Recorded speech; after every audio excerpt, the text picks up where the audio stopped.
Everybody, Bonehead for the Bonehead podcast. Right, there are some Blood Bowl rumours going around, and we did briefly touch on it in the podcast last weekend, but a few of the folks in the Discord, we've had some comments in the videos saying we really love your thoughts on it, and I was like, do you know what, I think what we covered in the podcast is probably about my thoughts on it. So TLDR, there's been rumours of this kind for the last, I don't know, what, two years proper, of like a pending new edition and stuff coming and going. The rumours that have been shared on the Blood Bowl community on Facebook, the ones that came out kind of last week, were quite detailed, and some of it I'm like maybe, some of it maybe not. But there's been another pop onto the Facebook group today about pitch sizes as well. So I thought, you know what, this is interesting, so I thought I'd take a minute and we just have a chat, have a look at some of the stuff that's floating around, and really ask ourselves whether we can see that being the case from Games Workshop. Now, before we go any further, this is like rumours, right? So this could be all made up. I genuinely don't know tell you what, let's just bring up the first one, the big one, the Facebook comment. This is from Stephen Babs Babbage. This is on the Blood Bowl community. And this is some interesting stuff in here. This is what me and Glenn spoke about on Saturday. And yeah, apparently there's this came from Get the Ref podcast. And I mean, the source is very much along the lines of trust me, bro. So, I mean, this is what we said on the podcast, right? It's a case of like, right, rumours. We want leaks. We want interviews with people. We want people who know things. This is all very much like second, third, fourth hand, which the reason we didn't do a full-on podcast about it is because it's kind of like that literally could be made up. That's proper, like my uncle works at Nintendo and says Mario's coming out. That kind of stuff. Like it all could be true. But I'm going to focus on whether it's reasonable or not. So it's interesting stuff. So don't get too attached to your dwarf lineman having tackle. Rosters in general will see adjustments, cost, skills and access because of a new skill system and new positionals in the 12 released A teams. So could I see dwarves losing tackle? Yeah, I could see that happening. I mean, the OWA dwarf has got brawler and armbar. To be honest with you, when 2020 dropped, we were kind of surprised that all dwarves weren't armbar brawler. And it felt like maybe like in the 2020 edition, dwarves had been left alone by accident. Like they were all supposed to get armbar and brawler, and that's why the OWA one was slightly different. So I don't know. More teams will get a pick between two big guys. Right, I would love that. I can't see that being the case though. I mean, there's just not a lot of, I don't know, I think maybe it breaks up the identity of OWA if you do that. So I'm assuming it's something like, I don't know, what two big guys are we talking about? Like OWA have got Treeman and Ogre. I could maybe see humans getting access to Treeman. I don't know. I can't really think of a team that would want access to, or that would get access to multiple big guys that doesn't already have access to multiple big guys. So I don't know. Making ogres available to more teams would be really interesting, but I don't know. Nobility, they've got the ogre. There's not that many good guy big guys. Like maybe you could classify the Yeti as that, but not entirely sold on that one. Skills are getting a reshuffle, but don't expect a major rework of the system. The current cost system works well. There'll be a lot of useless ones remaining. That's just the way it is. I mean, maybe some skills can change. Definitely a possibility. Did they change much going into this edition? Yeah, we've got some cool new skills added and some definitely, yeah, I mean, there's always bad skills in Blood Bowl. It's part of the thing. Wildly inaccurate is reworked to deviate from the target and not thrower based on feedback from everybody. Wildly inaccurate is reworked to deviate from the target. So at the moment, if you're wildly inaccurate, which we've already done a top 5 Friday on this, wildly inaccurate just needs to be gone, really. It's a kickoff from the target. Yeah, okay, that would be better than it is today. I think I'd be fine with that. A couple of teams are getting axed, mainly so there is stuff to release in the next couple of years. All mixed teams are going until they're re-released in the next few years. Underworld, OWA and Renegades. Okay, this I think we did touch on the podcast because I don't know about this. Games Workshop have actually got a bit better at this. Like, so if they release a game or a new edition, or they want to discontinue a line, they'll put it in Legends. I think AOS has got some Legends stuff. I know that the Old World has some 40k stuff has got legended recently. And Blood Bowl, the 2016 edition and the 2020 edition, both of them had, was it on launch? Yeah, I think both the teams of Legend were available as a PDF. So, and I mean, look, they've still got the rules for High Elves and Tomb Kings available on a PDF, and they're not like, haven't made them yet. And Blood Bowl came back in 2016. So while I don't think Games Workshop would axe teams because they've produced all the teams now, do you know what? Okay, actually, I'm going to go. I could see them axing. I could see them getting rid of High Elves.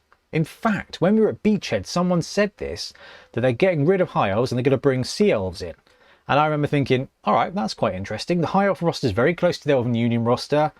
And Sea Elves are mentioned because Eldril Sidewinder is a Sea Elf. I was like, yeah, okay. Do you know what? I could potentially see that happening.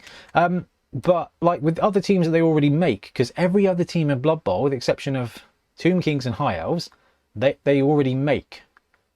I can't see them cancelling them, and I can't see them not making rules available for them. What I can see, and this is something that Ben and I talked about, is I can see them like redoing a team. Like if you take some of the original teams that came out in Blood Bowl, I think we talked about this on a Top 5 Friday as well. Like I would love them to redo orcs or humans or dwarves, where the plastics need slightly better models. Dwarves aren't so bad, but orcs and humans, where you end up with 4 of the same blitzer, 4 of the same blocker, like that. If they were to redo the plastics, I could see them changing up the team a bit and introducing a beer ball style thing or something like that. I can see that. I can see them like refreshing. I can see them primarising some of the earlier kits, because those kits are like 10 years old now. So I can see that, but I can't see them going live and then being like, by the way, these teams are gone, because I mean, I just don't see that. That was the one that flagged out to me that I was like, this is, I don't know about this. 2 new Chaos teams will be released in the first year of release. Come on, Slanesh and Zinch, we'd be well up for that. Along with the black box teams getting reworked with a new sprue in each. Someone released more later down the line. I think we chatted about this, and black box is like the older teams getting a new sprue. I mean, yeah.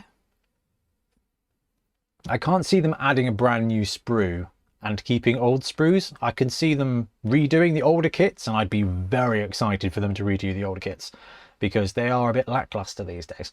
There was a big push from management to increase units sold. Yeah, and they allowed new manufacturing for this. Expect changes to the existing boxes and rosters. With a price hike, of course, the aim is to offer something new and exciting so that people who've already got the teams will buy boxes for the new positionals and models. Yeah, and that's why I could kind of see them redoing like some of the older teams with, and potentially like redoing the rosters when they redo plastics, and kind of like bringing in a new positional. Like I can see them like doing humans and bringing in not Beerball, but like a pair of little dogs or something. I can just, I'm not saying I want more pets and animals. I want squigs though. But that's well within the realms of possibility, I think. I don't know if it's massively likely, but I mean, we got gnomes, and that's out of left field. So definitely potential there. Chaos Dwarf and Gnome sales were good and proved the approach for the next edition. I mean, Chaos Dwarves and Gnomes have been done the same way as like the last few teams. Suits are aware of third-party manufacturers but don't believe anyone is a competition.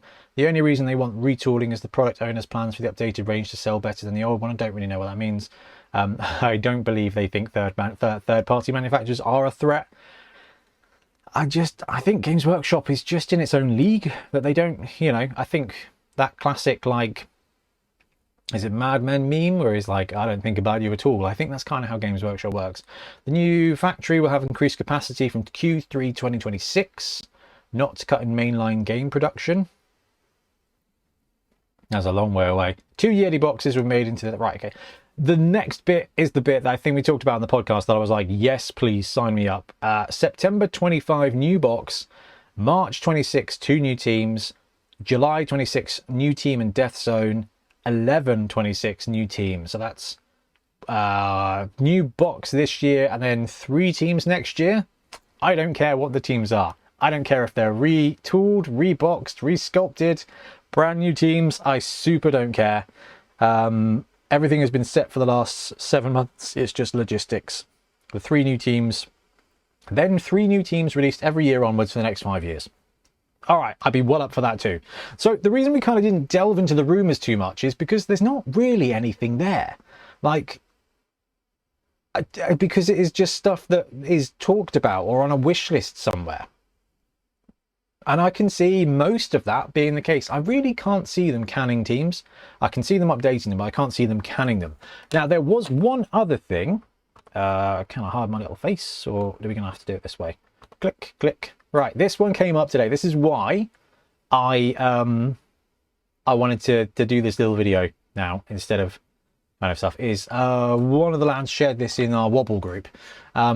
And this is an interesting one. So I have it from a very reliable source that the new 2025 edition is going to expand the pitch size so that it will be 1 square longer on each side. They are doing this so they can sell pitches and make the third-party pitches obsolete. I also heard the throw template is going to change as well.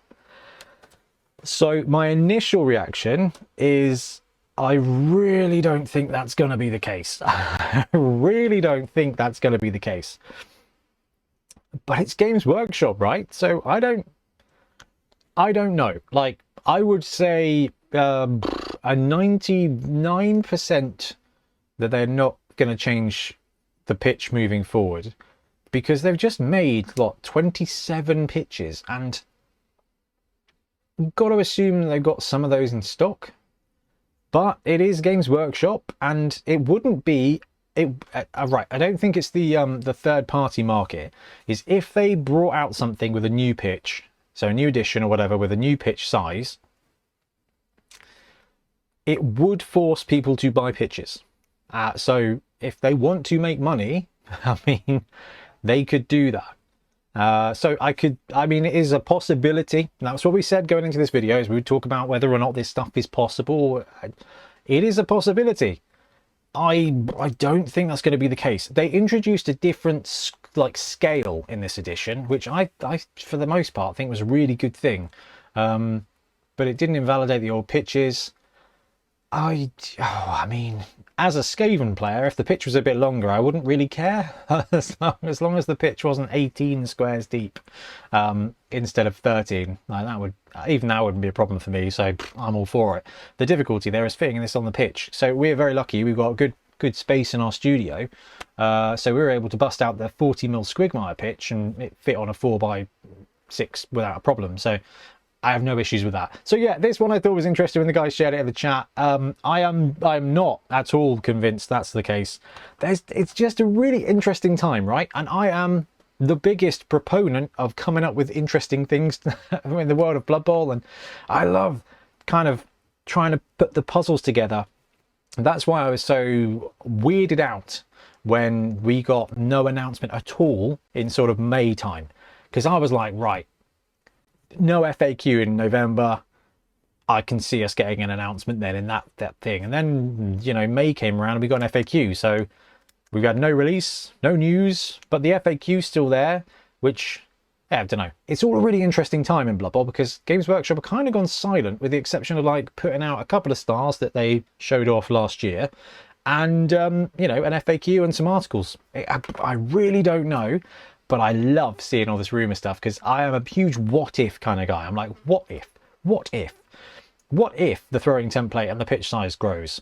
Faster teams are going to benefit, but it's going to make slower teams, and there's a lot of slower teams, it's going to make their games more grindy. So I don't think it would be good. I could see them shortening the pitch, actually. I could see that. I actually think that would be better for gameplay, is if they drop the pitch in size to 20 squares instead of 26.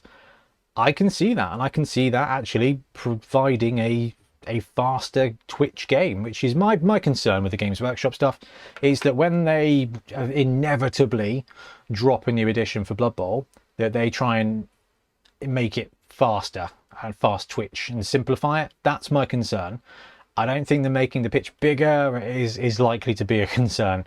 My worry is that they make it simplified, or they introduce like triangles and squares and stuff like they did with Kill Team. So don't know. Anyway, interesting rumours going around. I wasn't going to drop a video fully on it, but then we got this interesting one about pitch size, and I was like, yeah, do you know what, it's time to have a chat. I do want to know what you think, so let us know in the comments below what you think of all this rumour stuff going around, because I am super intrigued. Anyway, I'm going to wrap up. Thank you very much for watching. We'll be back with more Blood Bowl content. Happy blocking.